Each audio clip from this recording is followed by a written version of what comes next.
As Iyoko closes in on some top former officials of the Bank of Ghana, we hear exclusively from former Deputy Governor who is tonight suggesting they might have been misled but insist they had a plan that would have saved the struggling banks without shutting them down. We have been going to Iyoko. We are in the investigations. I've done nothing wrong. It's all based on the information you have at the time of taking action. And that is why His Excellency was misled. Was he not misled? He has also been disclosing details of a plan to sell off now defunct Capital and UT banks plus 3 others to Republic Bank. And he fights back in the face of accusations he and his colleagues slept on the job. The savings and loans that have been shut down, there's one particular one, All-Time Capital. When was it licensed? August 2017. If you look on that certificate, it's Dr. Addison's signature that is there, isn't it? But he has closed them down. Does it mean he went to sleep when he licensed All-Time Capital? This is Top Story with Evans Mensah. Top Story is always brought to you by Bond Savings and Loans. Your success, our passion, also brought to you by Gasem Cement, the nation builder. Vodafone, the future is exciting, ready. They had been accused of sleeping on the job, leading to the rot in the banking sector, forcing the hand of this government to spend billions, currently running into more than 13 billion cedis, to clean up the mess that some say they had created. I'm talking about allegations leveled against former managers of the central bank. Well, tonight, one of those top executives, a former deputy governor, John Isiama, is speaking out, fighting back against claims they simply did a poor job and watched on while banks like Unibank went under. He says if the president of the republic could be misled, well, that could have happened in their case as well. But he says they simply acted or maybe failed to act on information they had been giving after they had spotted the issue and had gone there to investigate. He's also been disclosing tonight plans that they had in place to sell off Capital, UT Bank, and others that were struggling to Republic Bank. Tonight, he says, Dr. Siama says, it hurts when he hears the criticism against himself and others. And he says there was huge disruption to the ability to carry this through because of the elections in 2016 and also how he was treated under this current government when the government took over in 2017. And he questions the spending of the more than 10 billion CD plus to clear and to save the banking sector in the wake of the cleanup that this government had carried out. He's been speaking exclusively to my colleague JoyFM. We're going to break it down for you. Listen to him in this part of the conversation, defending the actions you're taking under their watch under the John Mahama administration.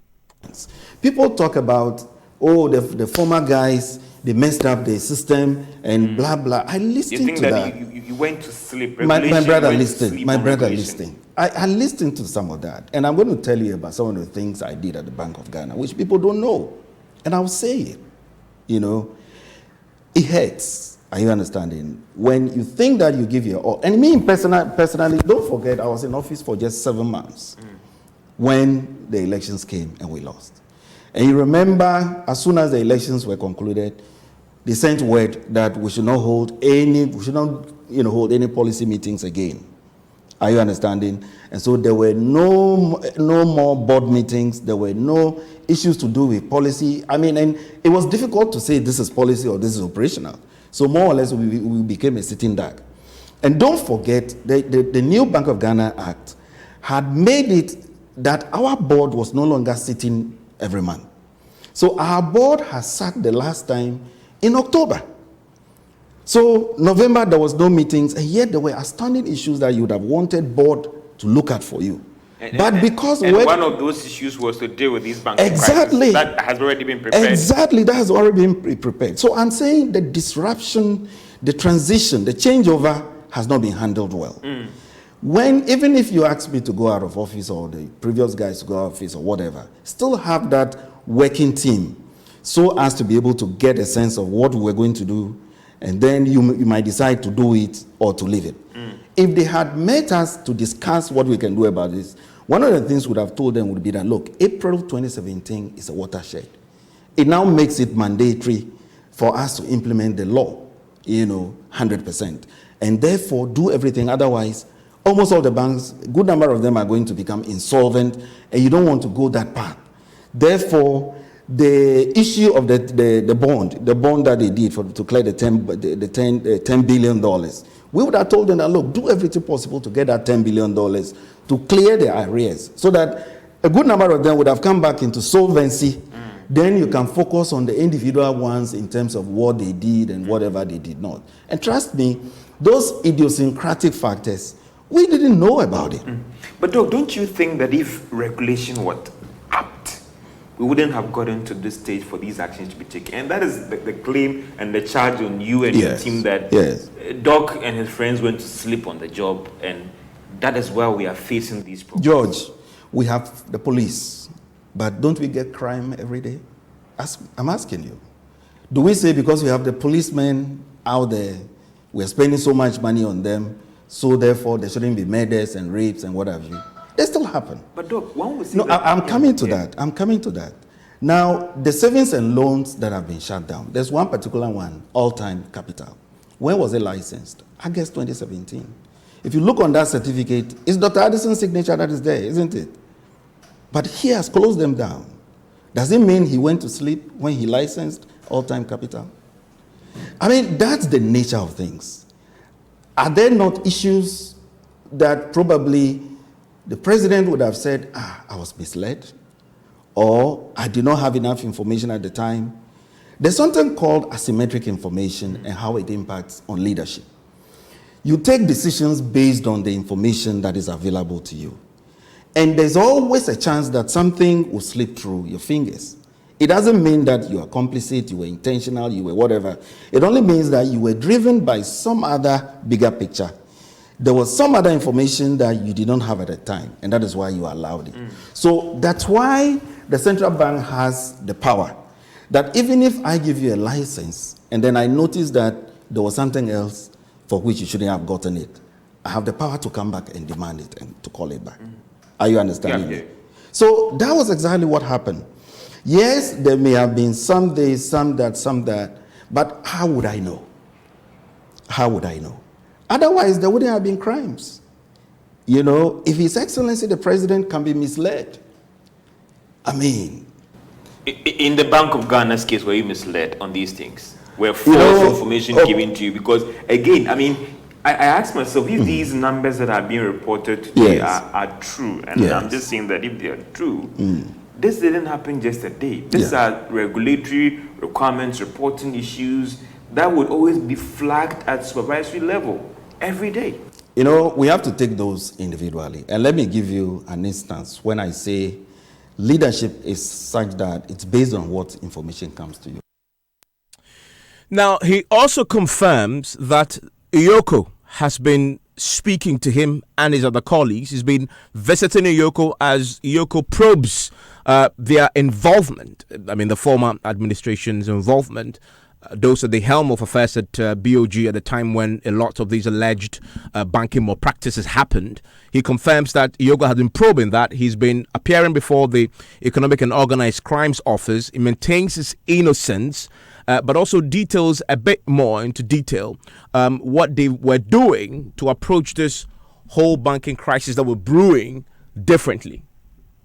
Now, apart from all this, somewhere, again, about 2 or 3 months before the elections, we had a visit by officials of Republic Bank PLC. I think it's Republic Financial Holdings also. Their president came from Trinidad. It was a big delegation. They came to do a presentation to us where they were telling us, they told us that they are very big in all other, they were very big in all other continents, and they wanted to expand on the African continent.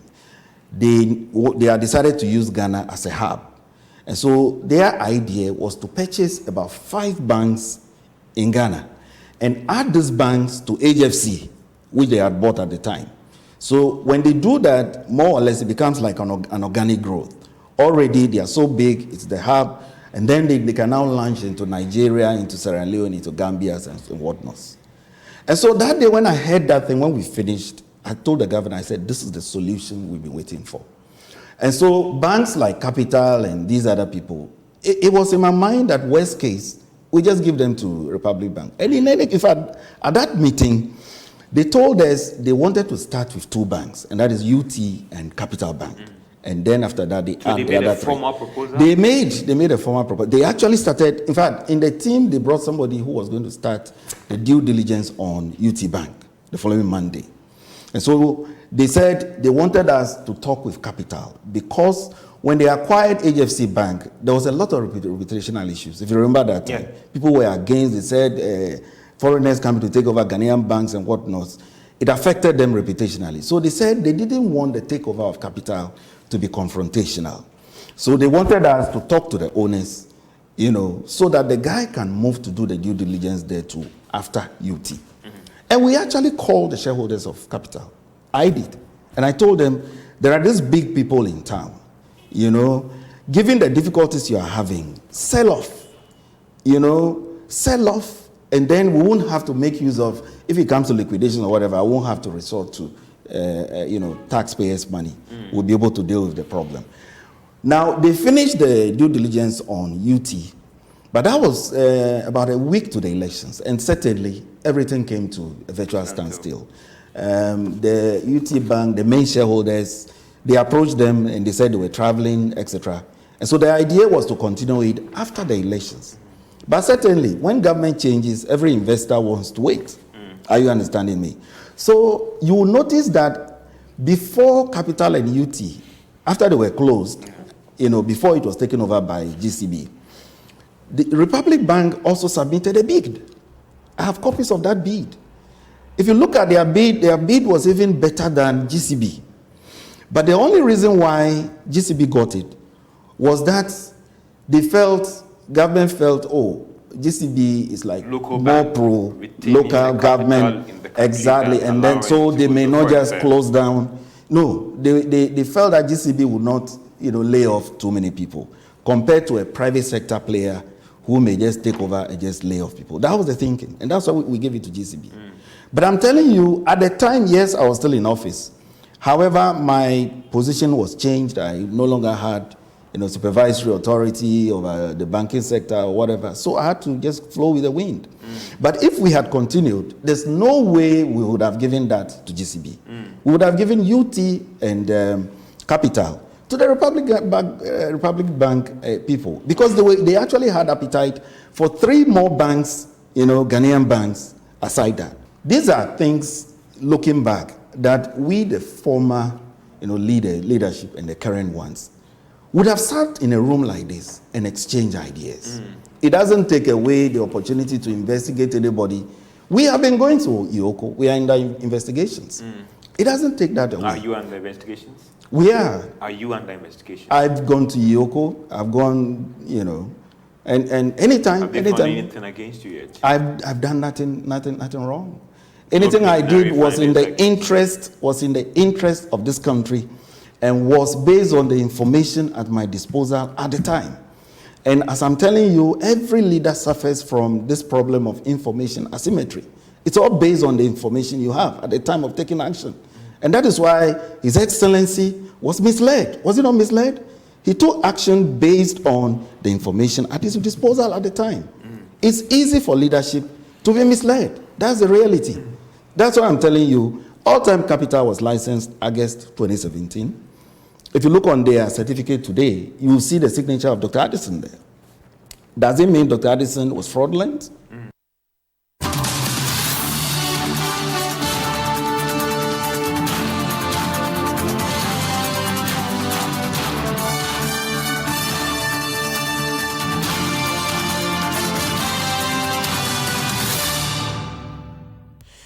And that there is Johnson Isiama, Dr. Johnson Isiama. He is the former deputy governor of the central bank.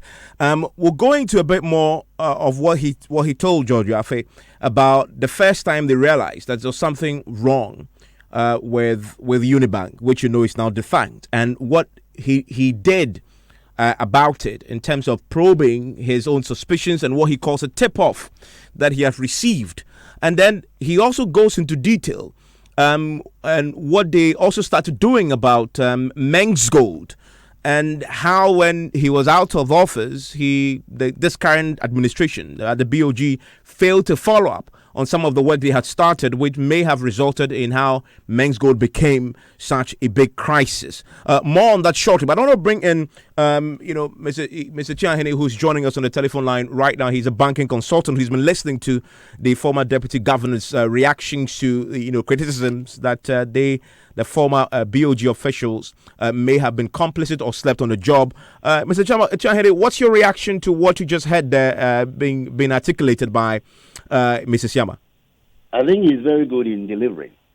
If you were to make a presentation, I'll possibly give him 7 over 10.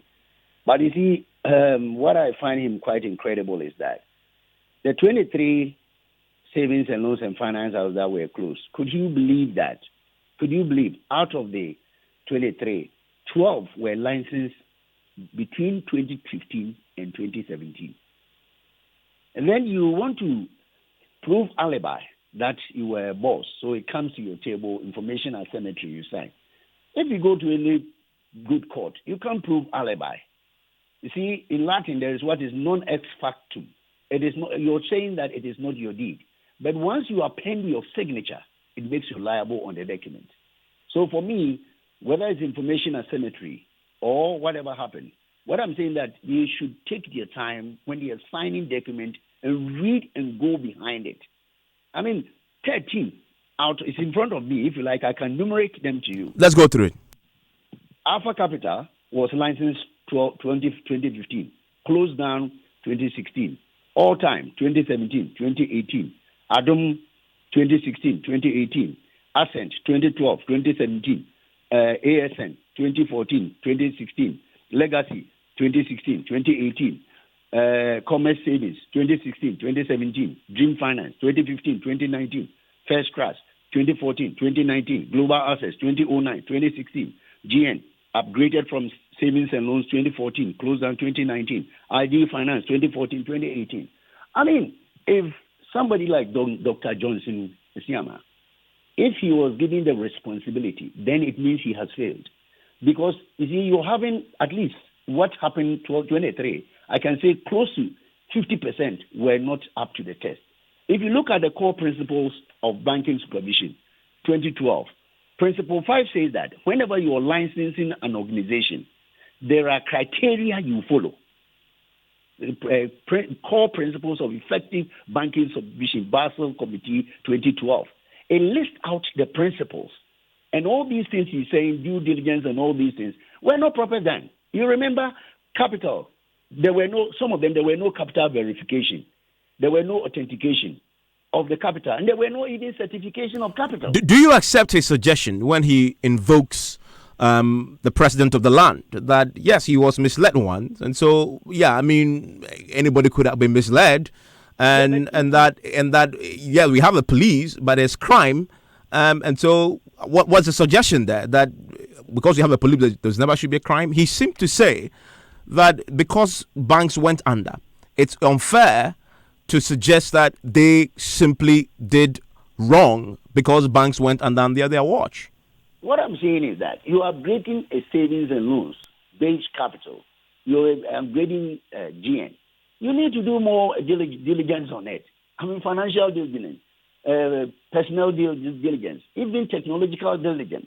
All these things should have been properly done before you assented to it or signed a document that this institution has been upgraded. You can't say somebody has done it for you. I mean, let's assume you were a top surgeon, heart surgeon, like Professor Boatin. You go to the theater, the person is lying there, and you tell him that because my boys have done that, you won't take a reasonable care in looking at the patient. Then you kill the patient. No, but in banking, can he, Dr. John Sisiama, and his boss, Mr. Wampa and others, can they be held personally liable for what has happened? Why? Once you have signed, once you have your signature on a document, it presupposes that you have read it and understood it, so you can be held liable. Well, but if that is the case, he makes the point that All Time Capital, which is also now being shut down, was licensed in 2017, and he says it is Mr. Addison's signature on that license that was issued to them. And that is that to suggest also that then the current governor should also be held personally liable for that? I'm saying that anybody who append a signature on any document and found later on to be false or not up to the standard, that person should be responsible and held accountable. If that is the case, then this current governor, as he suggests in that interview, should have no business being where he is, because one of them that he himself licensed 2 years later has himself shut down. That is what I'm saying. And I'm saying what I'm saying is the principle. The principle is that if you sign a document, whether you sign in 2019 and it goes board, it presupposes that you have gone through it thoroughly. I mean, you won't sign a document and say that later on improve alibi. That I never read it. It can never be said in any country. So who has signed it and is responsible, he must be held accountable. It doesn't matter who is there. Because you see, it goes to tell us that people in positions do not take their time or do their own due diligence to go through documents. Because I have been in office before. Things go and people sign. But for some of us, I will sign and I will read and understand before I put my signature, because I know posterity will find me wanting. But unfortunately, you see, we say that this one I've done this. Let us get it clear. You licensed 23 and 12 went bad. You can't prove alibi that somebody prepared. So there was no time that you took your time to even go behind. I mean, we go behind certain things and do our own little check, background check, and find out. In the case of Unibank, which I'm about to quickly play, we'll hear him say that he actually took action when it got a tip-off, sent the former head of banking supervision to go and look into it. They came back and told him there was nothing wrong. In fact, hold on and listen to that, because that is very instructive. This is the first time he details a specific set of action he took. I just wanted to listen to how he recounts this and tell me whether that is sufficient to absolve him of any blame. If you look at this paper here, it's a copy. This is the approval, one of the first approval also for Unibank. If you look at it, they gave an outline of what they needed the money for. This was to meet withdrawals by Cocoa Board, and Cocoa Board was on them to withdraw about 400 million cedis. Those are big accounts. They quoted they had outstanding VRA facility to about $100 million. That's about 500 million Ghana cedis.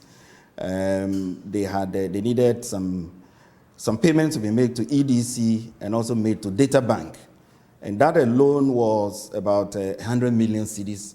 Then they expected other withdrawals totaling about 308 million.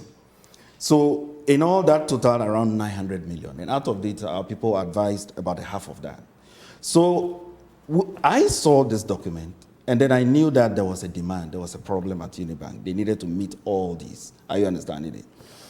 So later, when I got into office, they came back asking for more support. And I remember I called the banking supervision head based on some tip of somebody gave me that. It appeared that Unibank was acquiring, banks are not allowed to just acquire fixed assets anyhow. So he was telling me they knew that Unibank was acquiring a lot of fixed assets. So he asked me, we need to look at it, So that morning I called the head of banking supervision and I said, please, send a team there, pretend to be doing something. But what you want to find out is whether there are any large-scale acquisitions. In other words, this is the picture I have about the bank, of a bank that is under pressure, early redemptions, big amounts, and yet it's still not to be sufficient for them. And I'm seeing that they are borrowing heavily on the interbank market. And so I called Raymond, and I said, go there, I need this information. Only then can I engage, the governor and know what we can do. Are you understanding it? So as a leader, I had done my job. I work with evidence. Is that okay? The team went, and after about a week and a half or so, they came back to my office and said, we went there, but we couldn't see anything. We didn't see any evidence of they misapplying the liquidity or anything else. That's what he told me. So all that I said to Raymond was, I said, then keep it under consideration, because I don't see how we could be giving them all these and still, I'm seeing the pressure in the interbank market, and I'm seeing, there was even a time mid-June when they started filling the primary liquidity, the prudential levels. And so all I said to him was, please keep this under review and let me know. So later on, when KPMG went for administration, I knew one of them, at KPMG at the time.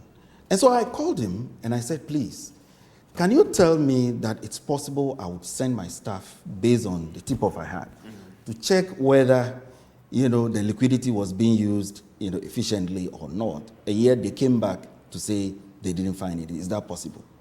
You know what he told me? He said, yes, it was possible. Dr. Richmond Otuahene, that's his account of when he first discovered the problem, what he did. That is a professional way of working. I can exonerate him on this issue because he handled it professionally. Those who misled him are the people who are supposed to be held responsible. And I want to commend him. At that time, he acted prudently and professionally because he was not certain of the information being given to him. So he went back and decided to do what is expected of any reasonable person. For me, that one, kudos. But you see, that is how we should work. We should not only try to listen to those who come to us. You don't know what has happened between those who are on the foot soldiers and you. They can always mislead you. You see, and when they mislead you, it is your signature that goes on the document. And before you can even say that they went and there was something wrong, now he's only telling us this because certain things has been revealed to us. And that is a professional way. I want to commend him for the professional way he handled that. So he can exonerate himself on that Unibank. He can prove himself, alibi, because he has enough information. He decided to do his own due diligence. They came back and the people lied to him. So for him, for that one, he has done very well. And that begs the question. So he confirms also that EOCO is investigating the matter.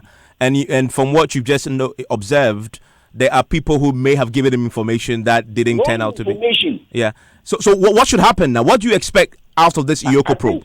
I think for him, for his own integrity, anybody on the line or in the line who had worked with him and led us to this situation must go there themselves and also prove themselves, because what he has said today, it proves to us that he took every reasonable care to make sure that he knows what he was doing. But if people come and mislead you, you will sign something and later on find it's not true. So for me, from then on, all the people there at DSD who were talking to him, in order to get him out of this mess, all these people must be invited and ask, why could you, or how on earth could your boss tell you to go back, only to come back 1 week to tell him that this is not right? But later on, it happens to be the case. So they have misled them. I mean, that is where we've all been saying that people actually misled, especially the BSD guys. I mean, they misled some of the big men. Because, yes, they misled them. I can say it without fear of figure. Because they say verification of capital. Some they say the capital was not in existence. I don't expect the Dr. Johnson Siama to go and see and verify the capital. It is the BSD guy's job to go and come say, we have seen the capital in the form of T-bills or what and what and what and what.